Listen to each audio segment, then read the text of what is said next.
I killed her.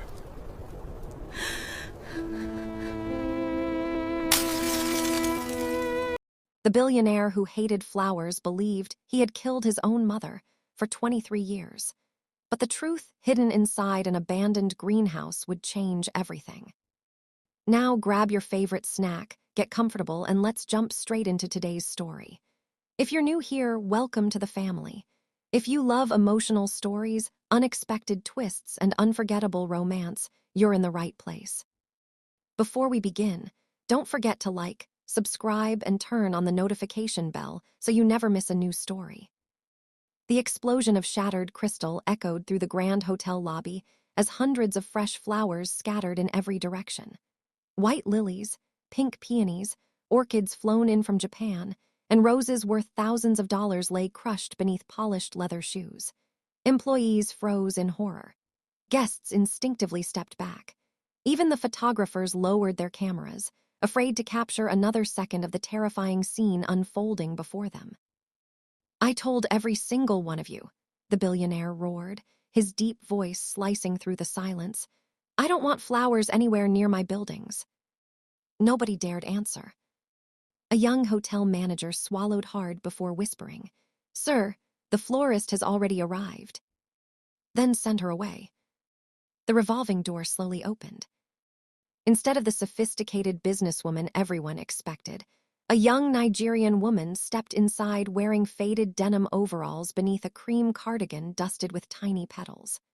Her dark curls were tied into a messy bun with a yellow ribbon, and despite the tension filling the lobby, she smiled warmly as she pushed a wooden cart overflowing with colorful blossoms. The smile disappeared the moment she saw the destroyed arrangements. "My flowers," she whispered. Everyone turned toward her. The billionaire's icy gaze met hers. Seo Ji-hwan, the youngest billionaire in Korea. The man newspapers called the Ice Emperor. He folded his arms. "So you're the one responsible." Ada Okoye looked around at the frightened staff before taking a slow breath. "I am. You wasted my time. You destroyed my work. I paid for it." "You paid for flowers," she answered softly. "You didn't pay for someone's heart." The lobby became deathly quiet. Nobody, absolutely nobody, had ever spoken to Seo Ji-hwan like that. His assistant nearly fainted. Ji-hwan slowly walked toward her until only a few inches separated them. His expression remained unreadable.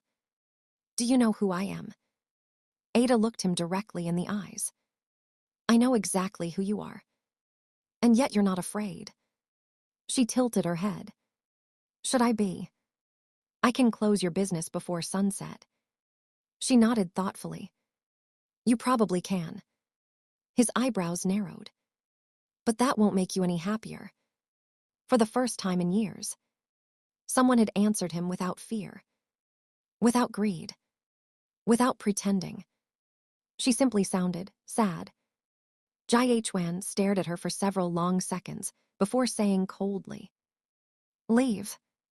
Ada looked at the broken flowers covering the floor. "They're still beautiful. They're garbage." "No." She slowly knelt among the shattered glass, carefully gathering the bruised blooms into her arms. "They're hurt." One elderly cleaner quietly wiped tears from her eyes. Ada gently picked up a bent sunflower, brushing away the dust as though comforting a frightened child. "You know," she said without looking at him, "flowers don't stop being flowers because someone breaks them." Ji-hwan's jaw tightened. "You talk too much.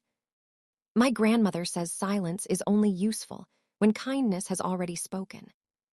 He stared at her. Something about those words disturbed him. Not because they offended him, because they reminded him of someone. Someone he had spent 25 years trying to forget. 3 hours later, Ada stood inside her tiny flower shop in an old neighborhood tucked behind the glittering streets of Gangnam. The sign above the entrance read, "Bloom again." Business had been terrible for months. Most customers preferred luxury floral boutiques with imported flowers and celebrity endorsements. Ada couldn't compete. She grew many of her flowers herself on a small rented rooftop garden. Every bouquet came with a handwritten note. Sometimes she earned more smiles than money. Her elderly landlord entered quietly. Ada. She looked up immediately. Mr. Kim. The old man forced a smile. I'm sorry. She already knew. The rent. He nodded. The bank has given me until next week. If you can't pay. She finished his sentence herself. I'll have to leave. I'm truly sorry. She smiled anyway.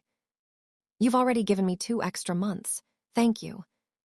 After he left, the smile slowly faded. She looked around the little shop. The wooden shelves. The watering cans. The old piano her grandmother insisted she buy from a flea market. The tiny photographs of customers smiling with bouquets. Everything she had built could disappear.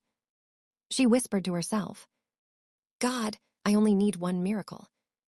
The little bell above the entrance suddenly rang. She quickly wiped her eyes. A tall man wearing a black suit entered. It was Ji-hwan's personal assistant. My boss wants to see you. Ada blinked. I thought he hated me. He doesn't like anyone. So why me? I didn't ask. 30 minutes later, Ada entered the billionaire's mansion. It didn't feel like a home. It felt like a museum. Cold gray walls. Empty hallways. Not a single flower. Not one painting. No laughter. No warmth. Even the air seemed lonely. Ji-hwan stood beside a floor-to-ceiling window overlooking Seoul. Without turning around, he said, My grandfather is turning 80 next week. Congratulations to him. He loves flowers. I already like him. I don't. Ada smiled. I figured. He finally faced her. I need someone to decorate the celebration. You already fired me. I'm hearing you. She blinked twice. That doesn't make any sense. I don't need it to. She crossed her arms. I don't work for rude people. You need money. I need respect more. The room fell silent. Ji-hwan slowly walked toward her. What if I offer both? She looked unconvinced. He placed a folder on the table. Inside was a payment amount so large her breathing stopped. This is enough to keep your shop open for 2 years. Ada carefully closed the folder. I haven't said yes. You will. What makes you so sure? Because hope is expensive. She looked away. He was right. She hated that he was right. What exactly do you want? No flowers. She laughed out loud. You invited a florist to decorate a birthday. Without flowers. Yes. You're impossible. So I've been told. Ada rubbed her forehead. I can't believe I'm considering this. You haven't agreed. She looked around the lifeless mansion once more. Then she looked back at him. I have one condition. His eyes narrowed. You don't interrupt my creativity. I don't care what you create. You also don't yell. I rarely yell. She raised an eyebrow. I met you. For the smallest fraction of a second. The corner of Ji-hwan's mouth almost lifted. Almost. Neither of them noticed. But his assistant standing behind them certainly did. It was the closest thing to a smile anyone had seen in nearly 8 years. Over the following days, Ada transformed the mansion in ways no one expected. She refused to use a single flower. Instead, she collected twisted tree branches from mountain trails, polished smooth river stones, fragrant herbs, woven bamboo, dried citrus slices, handmade paper blossoms crafted by local children, tiny lanterns, and cascading ribbons in warm earth tones. She arranged them with such care that every corner of the mansion seemed to breathe for the first time. The servants began lingering in the hallways just to admire the displays. One maid whispered, "It feels alive." Another replied, "It finally feels like someone lives here." Ada overheard them and smiled to herself. On the third afternoon, she noticed a small bonsai tree tucked away in a forgotten corner of the library. Its leaves were brittle, its soil dry, and its branches bowed as though it had given up. She gently carried it into the sunlight and began watering it. A deep voice came from behind her. "I told them to throw that away." She turned to find Ji-hwan watching her. "It isn't dead," she said. "It will be. Not if someone still believes it can recover." He folded his arms. "You always talk like that. I only speak to living things. And what am I?" She met his gaze without hesitation. "I haven't decided yet." For the first time, Ji-hwan didn't have a sharp reply. Instead, he found himself staring at the tiny bonsai, wondering why, after all these years, he suddenly hoped it would survive. Ji-hwan stood there far longer than he intended, watching Ada gently loosen the hardened soil around the bonsai with nothing more than a wooden chopstick. "You know," she murmured without looking up, "people think plants die because they forget water." "They do." She shook her head. "No, most of them die because someone stopped paying attention." She brushed a yellowing leaf between her fingers. "Life has a strange way of hanging on, and someone still notices." Ji-hwan stared at her. "You always compare people to plants." Ada smiled faintly. "My grandmother compares everyone to something that grows." "And what does she compare stubborn people to?" "Cactus." He folded his arms. "And me." She finally looked up. "You're a pine tree." His forehead creased. "Why?" "You've survived every winter." He waited. "But..." She stood, dusting the soil from her hands.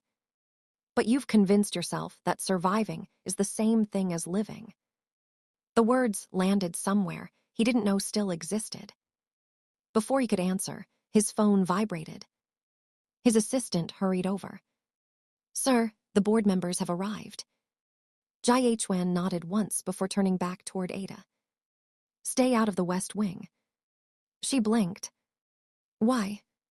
"Because I said so." She watched him walk away. "So, that's a yes or a no to watering the other dying plants." He didn't answer. But as he disappeared down the hallway, she could have sworn she heard him mutter, "Do whatever you want." She smiled. "I was planning to." The mansion became strangely different over the next 4 days. The chefs laughed louder. The gardeners whistled while working. The security guards, who had barely spoken to each other for years, suddenly started sharing coffee during breaks.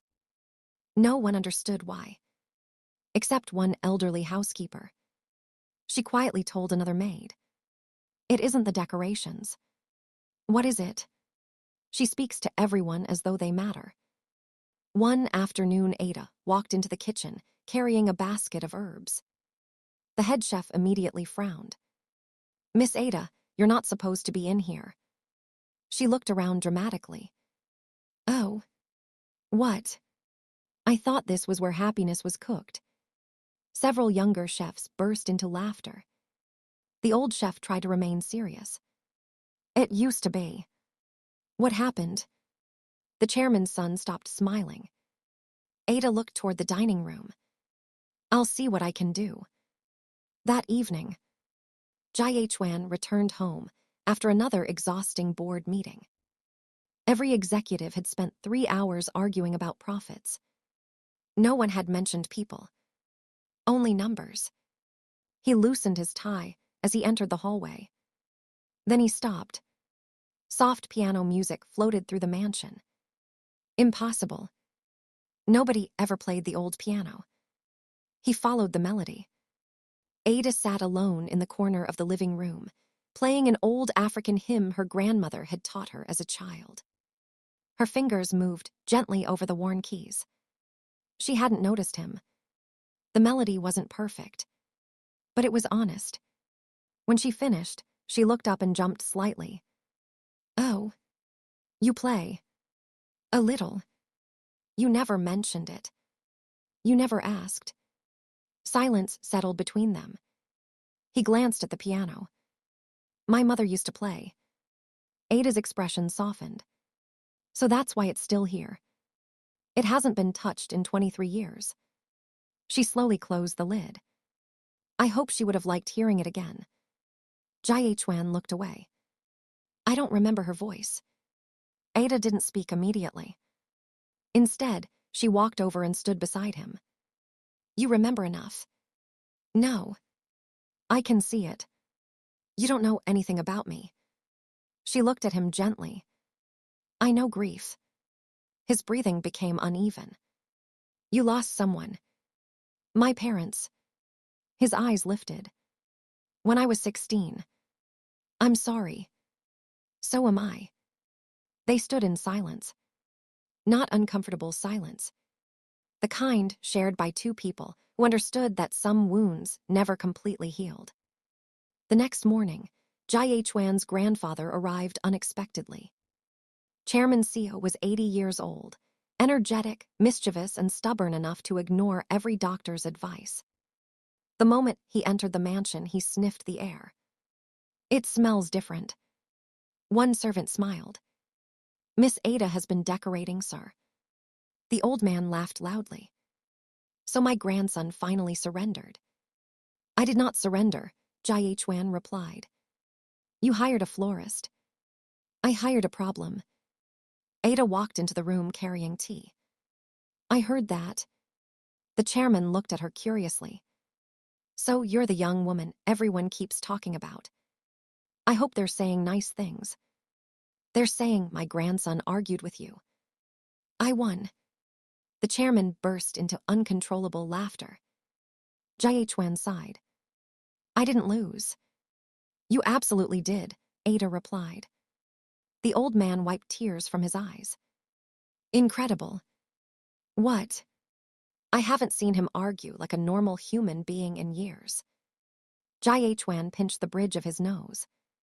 I'm surrounded. You've always been surrounded. His grandfather said quietly. You just never looked. The old man's smile faded as his eyes wandered around the transformed room. No flowers. Yet somehow, it reminded him of the greenhouse his late daughter-in-law had loved. His voice became softer. She would have liked this. Ji-hwan immediately stiffened. Grandfather. No. The chairman looked directly at Ada.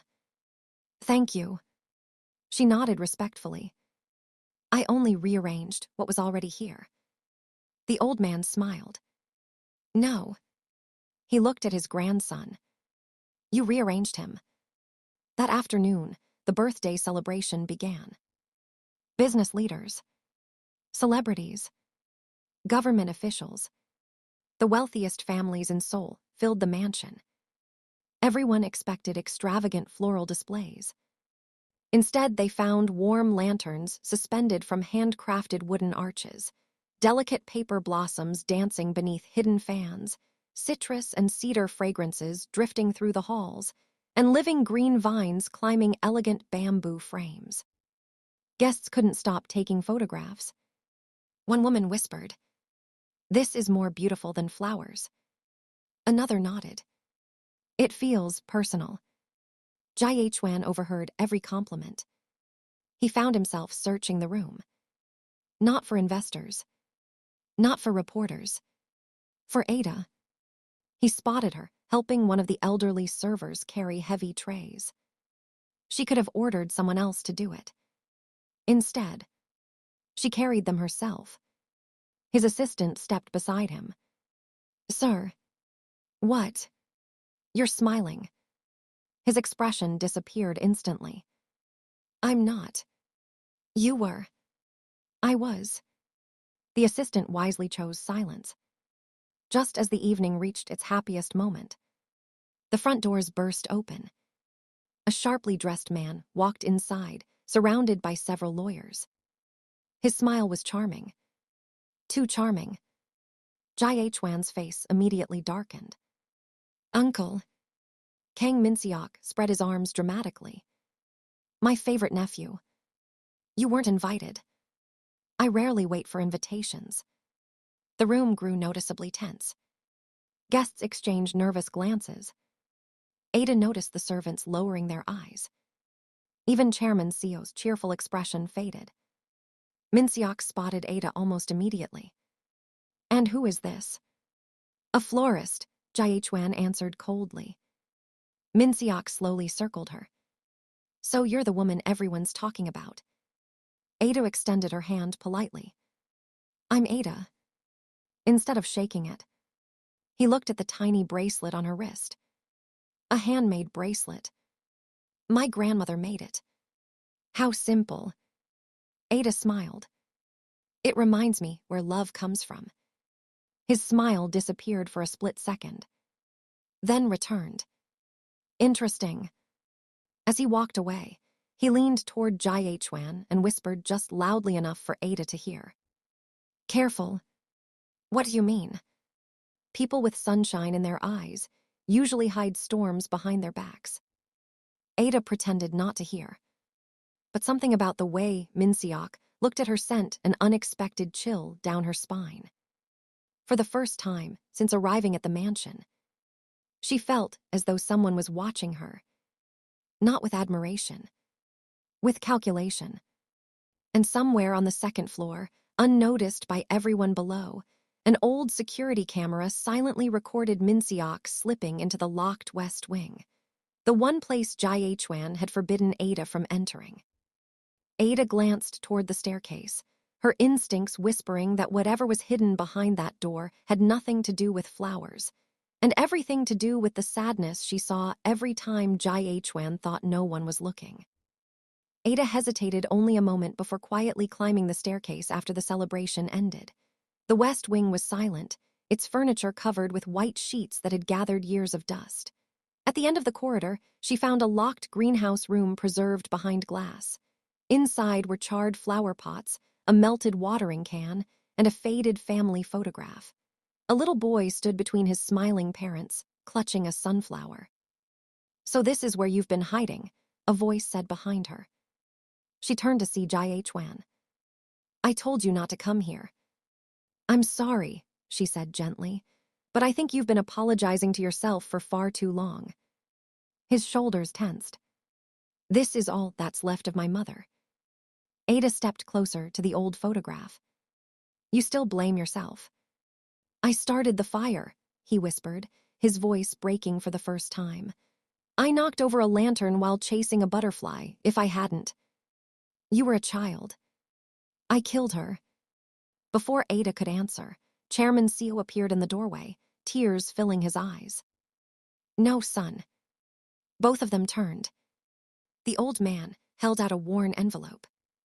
I couldn't bear to tell you before. Inside was an old investigation report. The fire had been deliberately set after traces of fuel were discovered near the greenhouse entrance. The case had quietly disappeared when powerful people intervened. Ji-hwan looked up in disbelief. Someone did this.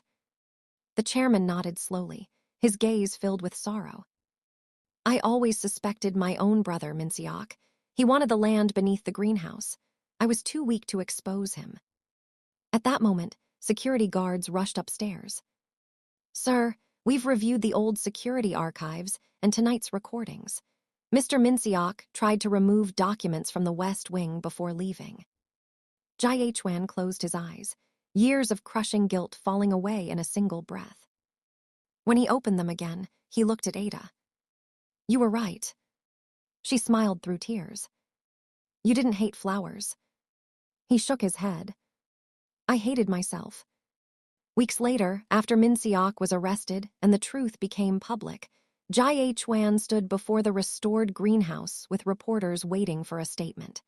Instead of speaking about business, he accepted a single sunflower from Ada. I spent half my life believing broken things should be thrown away, he said, looking at her before facing the cameras. She taught me that what's broken can bloom again if someone chooses love over fear. The applause faded into the background as Ada slipped her hand into his. Together, they planted the sunflower where ashes had once covered the earth. Months later, children from Korea and Nigeria filled the greenhouse, laughing as they learned to grow flowers side by side. Above the entrance hung a simple wooden sign carved by Seo Ji-hwan himself. The strongest flowers are often the ones that bloom after the fire. And every spring, whenever the first sunflower opened beneath the morning sun, the grumpy billionaire who once destroyed every bouquet could be found smiling beside the cheerful florist, who had quietly grown love in the one heart everyone else believed could never bloom again. If you've made it all the way to the end of this beautiful story, thank you so much for watching. It truly means the world to me. Sometimes, the people who seem the coldest are carrying the deepest wounds, and sometimes, all it takes is one kind heart to remind them that healing is possible. Ada didn't change Seo Ji-hwan with money or power.